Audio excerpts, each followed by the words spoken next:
Guten Erev Shabbos, my dear friends. Parshas Eikev. This Shabbos is the 20th of Menachem Av. It is the 80th Yortzeit of the Rebbe's father, Rabbi Levi Yitzchak Schneerson, Zecher Tzadik Levracha. Today in Brooklyn, we light the candles at 7:23. Make sure to light the candles. Men put on tefillin before sundown and pray for our brothers and sisters in Eretz Yisrael, for the hostages, for the soldiers, for all Jewish people around the world to be safe. So I want to tell you a little bit about the Rebbe's father. He was a person of Mesiras Nefesh, giving up his life for Judaism.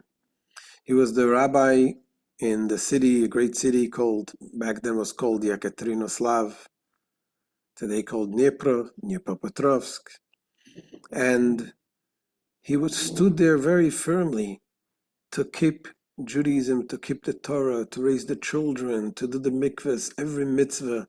It did not cave in under the pressure of the communists, and he paid with his life for this. He was sentenced to exile, and he suffered terribly. But for him, everything was about the Torah, about God, spirituality, being connected with Hashem. His life was a spiritual life. The Rebbe's mother was with him in exile, and then she was, Baruch Hashem, she came out and she lived here with the Rebbe for 20 years, and she told the stories, what happened with her husband, the Rebbe's father.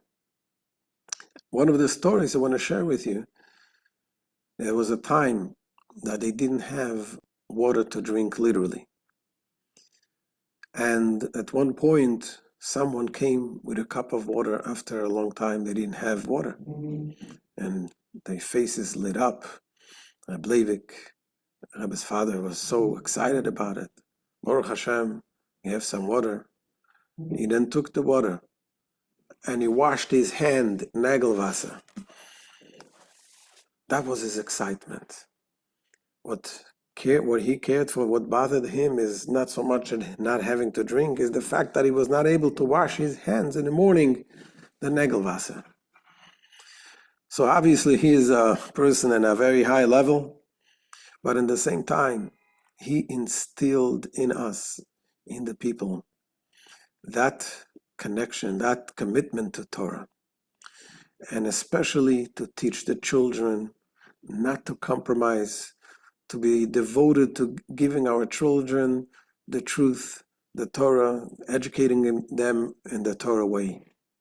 And this is what we see in this week's Torah portion also. In the Torah portion, Eikev, we read the second portion of the Shema.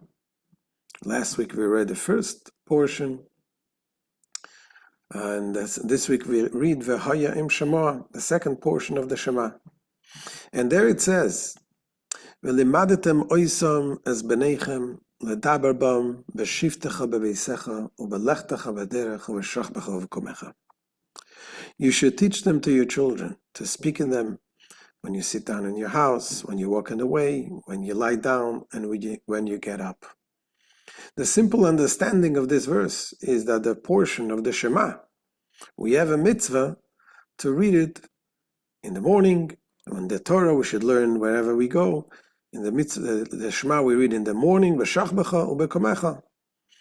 And when we get up and we lie down in the morning and at night, twice a day we have the mitzvah of saying the Shema. To teach the Torah, we have a mitzvah to study Torah constantly. But the Rebbe says, this message here is a deeper message. He says, you should teach them to your children. When should you teach your children?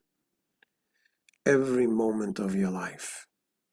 When you sit down in your house, when you walk in the way, when you work, when you sleep, when you get up, what you should have in your mind is, how can I help my child to grow up according to the Torah, to grow up a good Jew? Back then, it was literally giving up lives, being ready to give up our lives for our Yiddishkeit. Today we have different types of challenges. all kinds of challenges that our children face. And we need to be there for them. Number one is to be there to love them. They should see that we are with them. But we always have to, it has to be constantly on our mind, what else can we do to improve the education of our children? Doing this, Bezat Hashem, we will succeed. Because when we do, we put our effort, with Hashem's help, we will succeed. And we'll see nachas from our children. And ultimately we see the nachas from Klal Yisrael. We'll all go to greet Mashiach very soon, amen. Have a good Shabbos.